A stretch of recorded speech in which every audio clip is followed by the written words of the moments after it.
Colombia votes for its president. These elections follow an historic peace accord which ended the 50-year armed conflict between the Colombian government and the FARC in 2016. Bogotá, the capital city, shows all the facets and contradictions of this country, modern and antique, generous and terribly violent.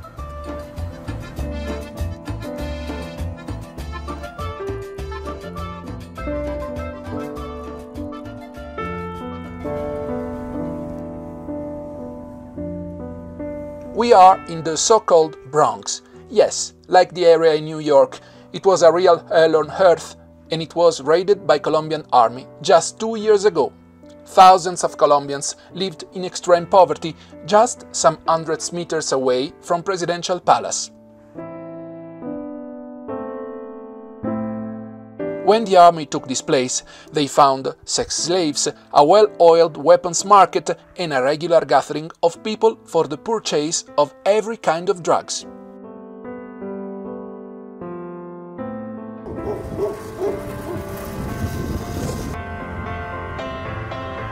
Today, authorities are trying to transform this no-man land, but this is only one of Colombian problems. The very same peace process is at risk after the arrest of Jesus Santrich.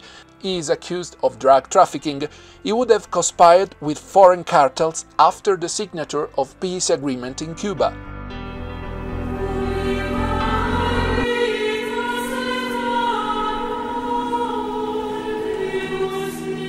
Elkin Fernández Botero, secretary of the Colombian Episcopal Conference, explains.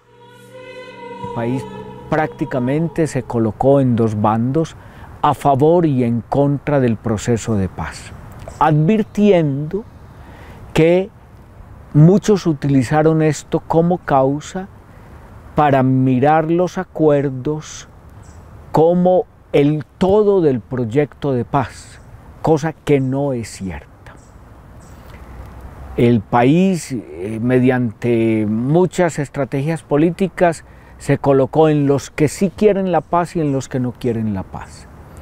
La Iglesia se ha mantenido siempre en la defensa de que la paz la queremos todos.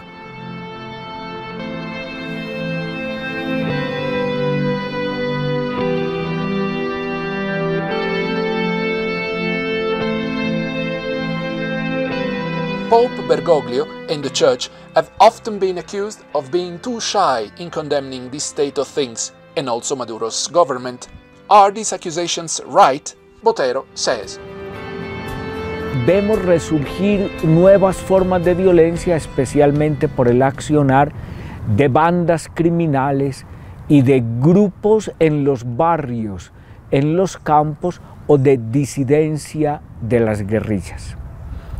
El riesgo para los sacerdotes es real. Yo creo que nos hemos tenido que armar de valor para saber denunciar estas formas de violencia. No es fácil, porque en la mayoría de estos grupos hay intereses o de narcotráfico, o de control territorial, o de imposición simplemente violenta de ideales. No podemos sacar a los sacerdotes de las zonas difíciles, porque allí ellos son un factor de unidad que ayuda a acabar con estas raíces de violencia.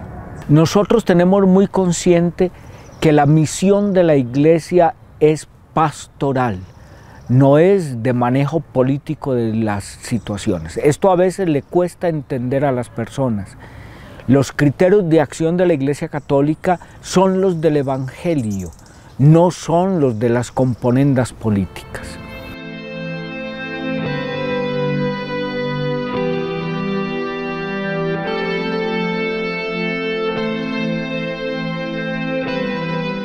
But how can this country handle such a great number of Venezuelans?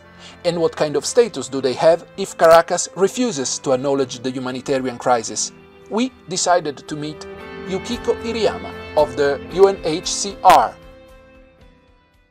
Yes, we What we have seen on the ground in terms of the protection gaps that exist is starting from, for example, the child recruitment by the illegal armed groups that are operating, especially at the border.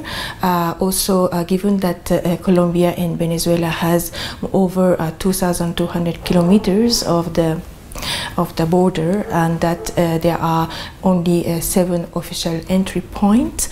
There are many people who opt, for example, to come to Colombia in an illegal manner, and therefore they are very subject to, for example, the human trafficking and then exploitation.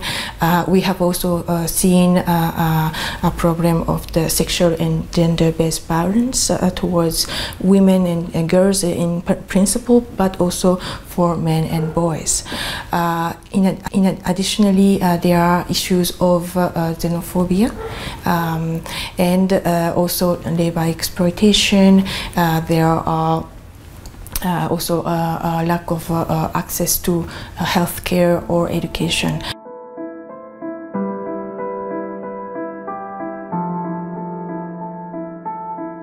But the shame list is extremely long.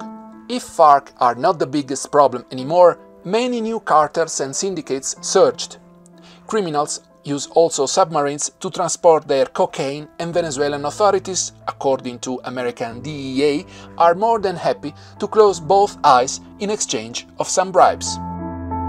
General Ricardo Gómez Prieto explains the state of the art in the country. Estamos desarrollando un proceso de paz con la ex guerrilla de las FARC, que ahora se ha convertido en partido político, pero esto ha tenido una serie de complicaciones en el ámbito de la seguridad nacional. Encontramos un buen número de sus integrantes que no se acogen a este proceso de paz y forman unas disidencias que en la clasificación de los grupos que siguen delinquiendo en el país, nosotros los llamamos GAOs residuales. Están ubicados unos al norte del país, otros en la costa chocuana y otros en el sur del país. De tal suerte que esto ha complicado un poco la seguridad en términos de narcotráfico, porque son estructuras que se han aliado con el ELN y con los otros GAOs como los pelusos que delinquen en el Catatumbo, los puntilleros en el sur de Vichada, para efectos del negocio del narcotráfico. Son áreas donde el clima es perfecto para el cultivo del narcotráfico. En este punto rojo que se localiza en las partes donde se encuentra el ELN. Esta operación específica se llama Operación Relámpago Rojo y hay unas unidades especializadas en la doctrina de ELN y en la forma de delinquir del ELN. Cada uno tiene una forma diferente de trabajar. El ELN utiliza la intimidación, pero el ELN es una guerrilla de más de 35 años que está delinquiendo en el país. De tal suerte que en los sitios donde se ubican normalmente hay alguna clase de riqueza. Para efectos de hablar Catatumbo, Arauca, es petróleo. Para efectos de hablar del sur de Bolívar, son minas. Para efectos de hablar Tumaco, Chocó, es producto de la hoja de coca. Pero allá tienen unos asentamientos y su trabajo también tiene que ver mucho con el relacionamiento y el dominio sobre la población civil, bien sea por intimidación, bien sea por convencimiento. En ese sentido, la fuerza se ha adaptado precisamente para trabajar en todos los campos de acción donde el ELN trata de ejercer su control sobre la población. Llamamos la operación Zeus, que es una operación contra el GAO residual, aquellos grupos de las FARC que no se quisieron desmovilizar. Son pequeños grupos que se instalan en corredores del narcotráfico, pero que hasta ahora están nuevamente reorganizándose. Esos pequeños grupos pues son atacados con unidades especializadas también muy pequeñas, entendiendo de que el plano como ahora lo colocan en el teatro de operaciones, pues nosotros también tenemos que adaptarnos a eso.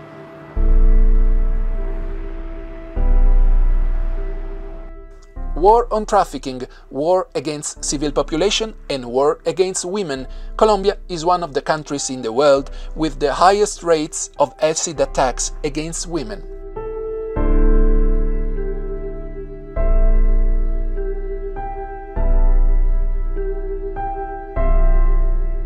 Gina Potes, founder of Rebuilding Faces, tries to help the victims of the attacks to get control on their lives again.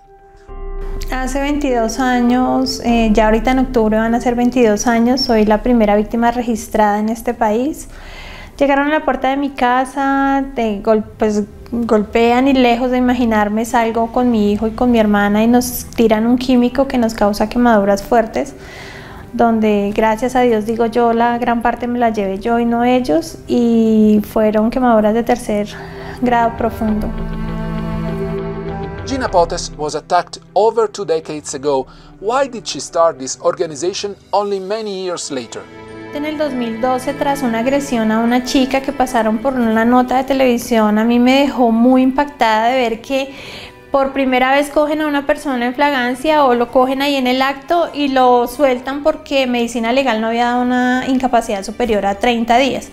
Entonces a mí eso me impactó mucho porque es como devolverme en el tiempo y entender que esto no dura 15 días, ni un mes, ni 3 meses, sino que dura años. Yo llevo 22 años y todavía hace un año tuve una cirugía y todavía tengo pendientes otras y tratamientos y agujas y un montón de cosas, que es donde entiendes que esto no para nunca, que las cicatrices a ti no se te van a borrar jamás, que las oportunidades que perdiste, que tus hijos tristes, tu familia triste, o sea, eso no lo va a borrar nadie. Las agresiones no han disminuido, al contrario, siguen y siguen a la orden del día, y la respuesta institucional todavía es muy precaria, es muy lenta, es muy victimizante, aunque han habido logros importantes, pero vemos que no, la respuesta no es suficiente para lo que sigue pasando con las víctimas en el país.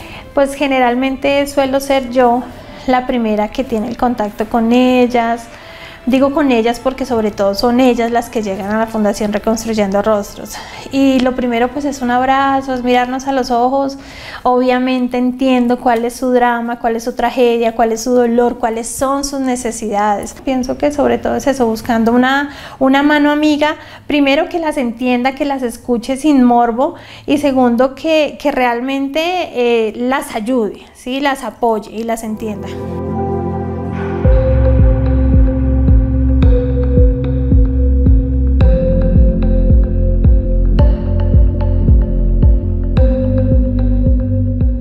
In Colombia, there are some jobs more dangerous than others, like journalism, even more difficult if you are a woman. María Baena is, without a doubt, the most important political columnist of the country at the moment. She works for the newspaper El Espectador, but her work can be extremely unpleasant sometimes.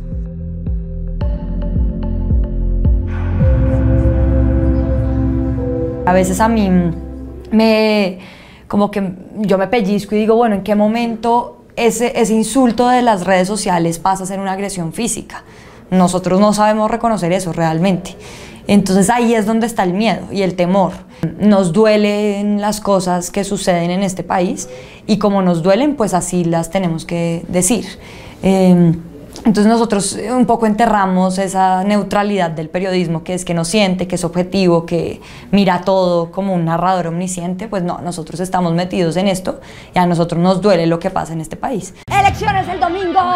¡Revolución! No, nada de eso. Que la lluvia, que el huracán Matthew, que estoy súper enguayabada, que si no acabo Casa de Papel es posible que me infarte, bla, bla, bla. Sí, la gente en Colombia no vota por física mamera, pero también porque los puestos de votación están a kilómetros de distancia. Porque mi voto... Are emotions good for journalism?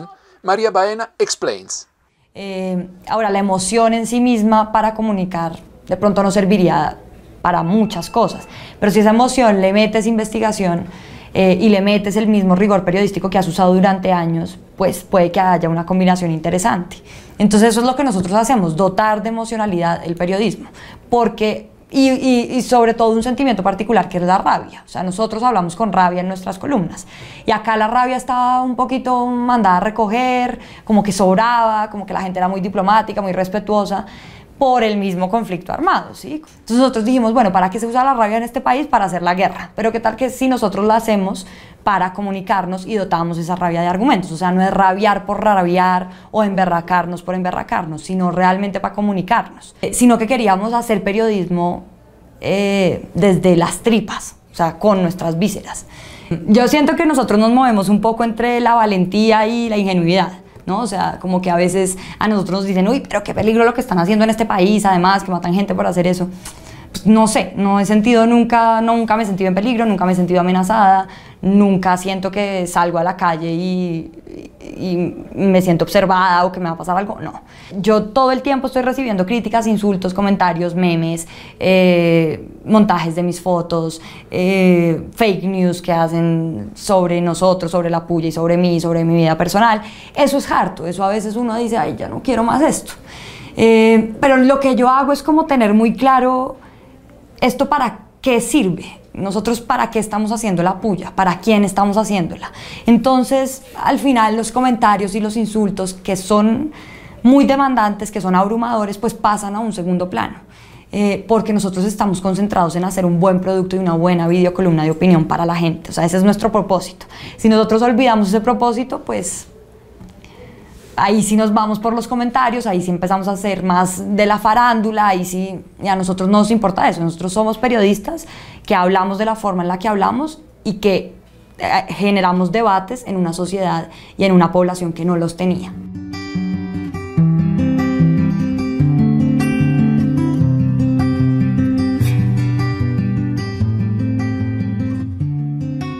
Colombia is a very multiform country where violence and beauty lives side by side, a super modern country. Worldwide known artists like Sebastián Bravo Guerrero have an explanation for all this.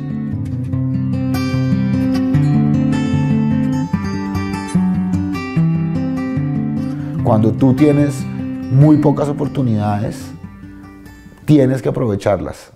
Cuando tu realidad es difícil, digamos que hay lugares en donde hay pobreza absoluta, no es mi caso, pero donde hay pobreza absoluta, quizás aprender a cantar es la única opción que tienes para salir adelante. Quizás pintar es la única opción que tienes para salir adelante.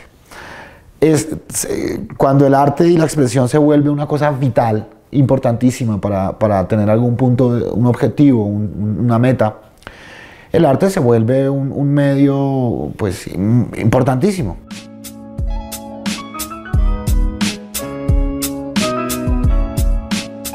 But we still do not understand why Colombia is still divided, why it is so polarized. Sebastián explains.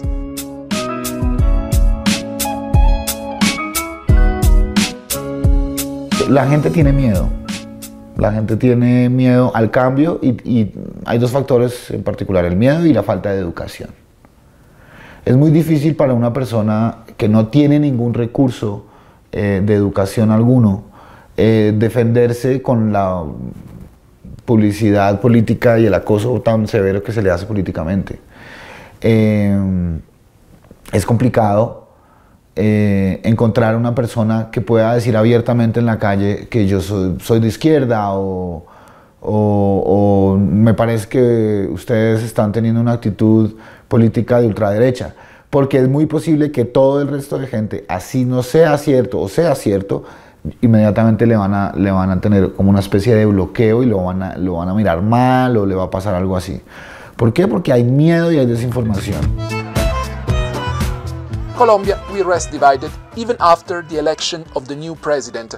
On one side, Gustavo Petro, former mayor of Bogotá and accused of proximity to Venezuelan Chavism. On the other hand, Iván Duque, champion of the conservatives and suspected of being former president Álvaro Uribe's Muppet. In the middle, Colombia, a country yanked between a past which could return and a future still not clear.